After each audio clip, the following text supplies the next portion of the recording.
Big boss Kannada season 11 ಮುಗಿದ ಬಳಿಕ ಬಹುತೇಕ ಹೆಚ್ಚಿನ ಸ್ಪರ್ಧಿಗಳು ಒಂದಲ್ಲ ಒಂದು ಕೆಲಸದಲ್ಲಿ ಬ್ಯುಸಿಯಾಗಿದ್ದಾರೆ. ಕೆಲವರು ರಿಯಾಲಿಟಿ ಶೋನಲ್ಲಿ ಕಾಣಿಸಿಕೊಂಡರೆ, ಇನ್ನು ಕೆಲವರು ಸಿನಿಮಾ ಧಾರಾವಾಹಿಯಲ್ಲಿ ಮಿಂಚುತ್ತಿದ್ದಾರೆ. ಆದ್ರೆ ಗೌತಮಿ ಜಾಧವ್ ಅವರದ್ದು ಮಾತ್ರ ಸುದ್ದಿಯೇ ಇಲ್ಲ. ಬಿಗ್ ಬಾಸ್ ಮುಗಿದ ಬಳಿಕ ಹೆಚ್ಚಿನ ಯಾವುದೇ ಕಾರ್ಯಕ್ರಮದಲ್ಲಿ ಕಾಣಿಸಿಕೊಂಡಿಲ್ಲ. ಯಾವುದೇ ಸೀರಿಯಲ್ ಅಥವಾ ಸಿನಿಮಾ ಆಫರ್ ಬಗ್ಗೆಯೂ ಸುಳಿವನ್ನ ನೀಡಿಲ್ಲ. ಇತ್ತೀಚೆಗಷ್ಟೇ ಕಲರ್ಸ್ ಕನ್ನಡದಲ್ಲಿ ಪ್ರಸಾರವಾಗುತ್ತಿರುವ ಭಾರ್ಗವಿ ಎಲ್ಎಲ್ಬಿ ಧಾರಾವಾಹಿಯಲ್ಲಿ ಗೌತಮಿ ಗೆಸ್ಟ್ ಪಾತ್ರದಲ್ಲಿ ಬಂದು ದರ್ಶನ ನೀಡಿದ್ದಾರಷ್ಟೇ. ಇತ್ತ ಮುಖ್ಯ ಪಾತ್ರದ ಧಾರಾವಾಹಿಯೂ ಇಲ್ಲ, ಅತ್ತ ಸಿನಿಮಾ ಕೂಡ ಇಲ್ಲ. ಹಾಗಾದ್ರೆ ಗೌತಮಿ ಏನು ಮಾಡುತ್ತಿದ್ದಾರೆ ಎಂಬುದು ಅವರ ಅಭಿಮಾನಿಗಳ ಪ್ರಶ್ನೆ. ಇದಕ್ಕೆ ಸ್ವತಃ ಅವರೇ ಉತ್ತರಿಸಿದ್ದು, ಗೌತಮಿ ಸದ್ಯ ತಮ್ಮ ಬಿಸಿನೆಸ್ ಒಂದರಲ್ಲಿ ಬ್ಯುಸಿಯಾಗಿದ್ದಾರೆ. ಹೌದು, ಗೌತಮಿ ಜಾಧವ್ ತಮ್ಮದೇ ಆದ ಒಂದು ಬಿಸಿನೆಸ್ ಅನ್ನು ನಡೆಸುತ್ತಿದ್ದಾರೆ. ಈ ಕುರಿತು ಖಾಸಗಿ ಸಂದರ್ಶನವೊಂದರಲ್ಲಿ ಮಾತನಾಡಿದ ಗೌತಮ್ ಜಾಧವ್, ಅವಕಾಶ ಇದ್ದರೂ ಇಲ್ಲದೇ ಇದ್ದರೂ ನಾನು ದುಡಿಯುತ್ತಿದ್ದೇನೆ. ಸ್ವಲ್ಪ ಸೇವಿಂಗ್ಸ್ ಮಾಡುತ್ತೀನಿ, ಹಾಗಾಗಿ ಲೈಫ್ ಬ್ಯಾಲೆನ್ಸ್ಡ್ ಇದೆ.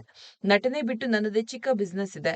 ಈ ಮೂಲಕ ನಾನು ಖುಷಿಯಾಗಿದ್ದೇನೆ. ನಾನು ಹೇರ್ ಆಯಿಲ್ ಬಿಸಿನೆಸ್ ನಡೆಸುತ್ತಿದ್ದೇನೆ. ಅದನ್ನ ನಾನು ತುಂಬಾ ವರ್ಷದಿಂದ ಉಪಯೋಗಿಸುತ್ತಿದ್ದೆ. ಹೀಗೆ ಒಂದು ದಿನ ಅದನ್ನ ಬಿಸಿನೆಸ್ ಮಾಡೋಣ ಅಂತ ಹೇಳಿ ಅದರ ಬಗ್ಗೆ ರಿಸರ್ಚ್ ಮಾಡಿ ಈಗ ಆ ಆಯಿಲ್ ಅನ್ನ ದೇವಸ್ಥಾನದಲ್ಲಿಯೇ ತಯಾರು ಮಾಡುತ್ತೇನೆ.